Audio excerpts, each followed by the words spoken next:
This is the story of the Polar Express. It's a story that I've been reading to my girls ever since they were tiny, tiny wee ones, and with nieces and nephews and friends, and now uh, with you folks. And it's really meaningful to me, and I hope that you enjoy it.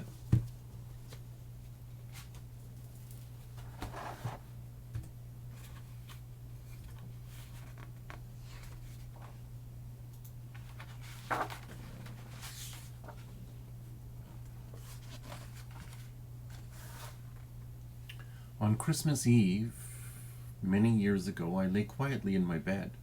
I did not rustle the sheets. I breathed slowly and silently. I was listening for a sound a friend had told me I'd never hear, the ringing bells of Santa's sleigh. There is no Santa, my friend had insisted, but I knew he was wrong. Late that night I did hear sounds, though not of ringing bells. From outside came sounds of hissing steam and squeaking metal. I looked through my window and saw a train standing perfectly still in front of my house.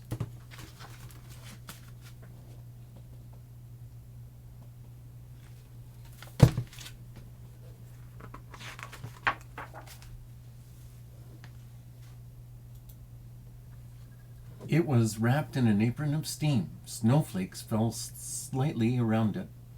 A conductor stood at the open door of one of the cars. He took a large pocket watch from his vest, then looked up at my window. I put on my slippers and robe. I tiptoed downstairs and out the door. "All aboard!" the conductor cried out. I ran up to him. "Well," he said, "are you coming?" "Where?" I asked. "Why, to the North Pole, of course," was his answer. "This is the Polar Express." I took his outstretched hand, and he pulled me aboard.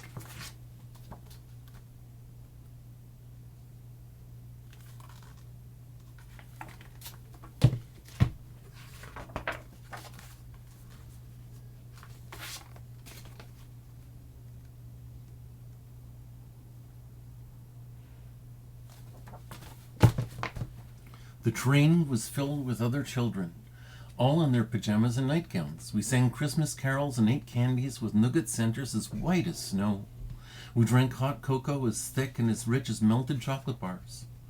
Outside, the lights of towns and villages flickered in the distance as the Polar Express raced northward. Soon there were no more lights to be seen. We traveled through cold, dark forests where lean wolves roamed and white-tailed rabbits hid from our train as it thundered through the quiet wilderness.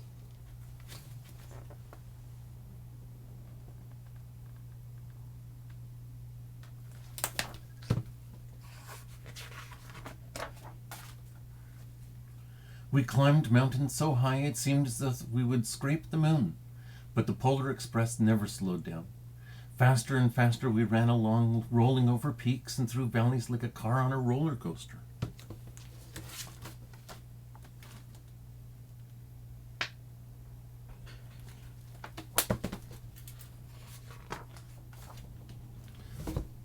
The mountains turned into hills, the hills into snow-covered plains.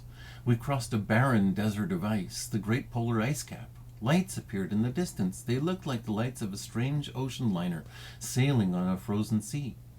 "There," said the conductor, "is the North Pole."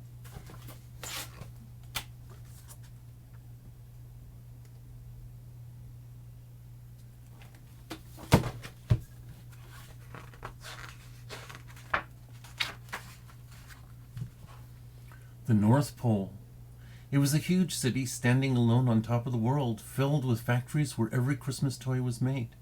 At first we saw no elves.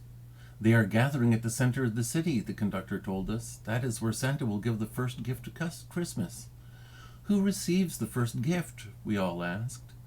The conductor answered, "He will choose one of you."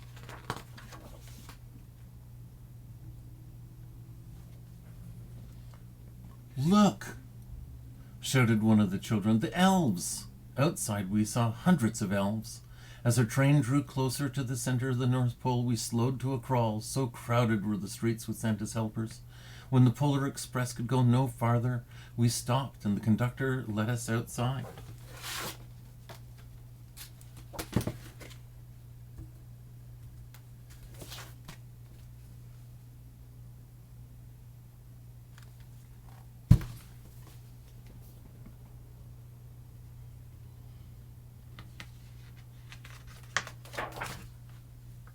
We pressed through the crowd to the edge of a large open circle. In front of us stood Santa's sleigh.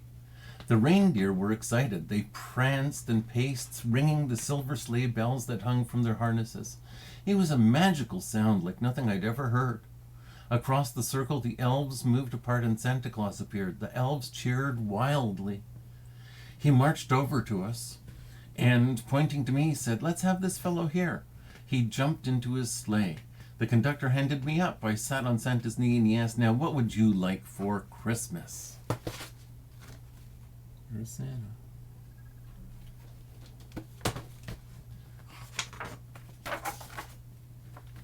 I knew that I could have any gift I could imagine, but the thing I wanted most for Christmas was not inside Santa's giant bag. What I wanted more than anything was one silver bell from Santa's sleigh. When I asked, Santa smiled. Then he gave me a hug and told an elf to cut a bell from a reindeer's harness.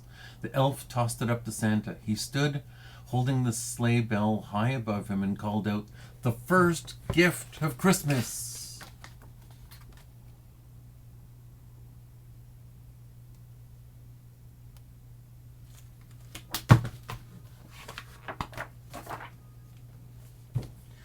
A clock struck midnight as the elves roared their approval. Santa handed the bell to me and I put it in my bathrobe pocket.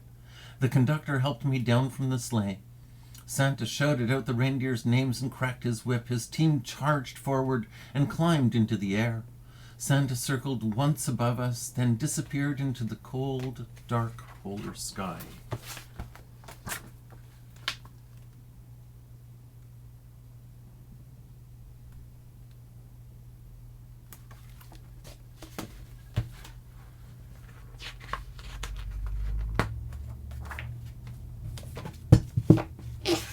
As soon as we were back inside the Polar Express, the other children asked to see the bell. I reached into my pocket, but the only thing I felt was a hole.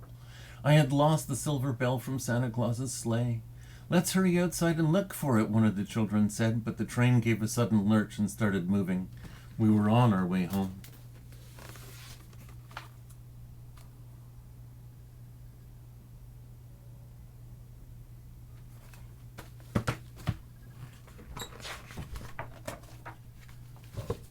It broke my heart to lose the bell. When the train reached my house, I sadly left the other children. I stood at my doorway and waved goodbye. The conductor said something from the moving train, but I couldn't hear him. "What?" I yelled out. He cupped his hands around his mouth. "Merry Christmas!" he shouted. The Polar Express let out a loud blast from its whistle and sped away.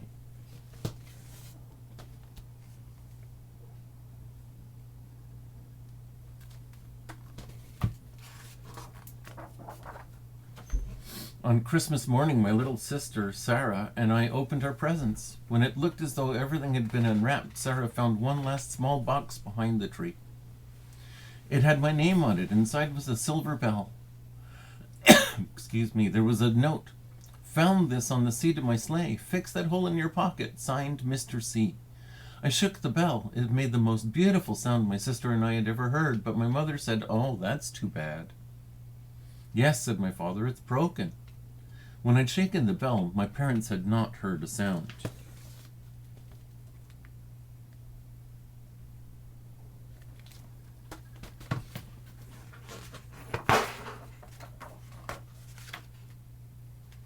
At one time, most of my friends could hear the bell, but as the years passed, it fell silent for all of them.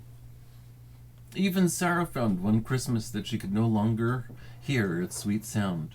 Though I've grown old, the bell still rings for me, as it does for all who truly believe.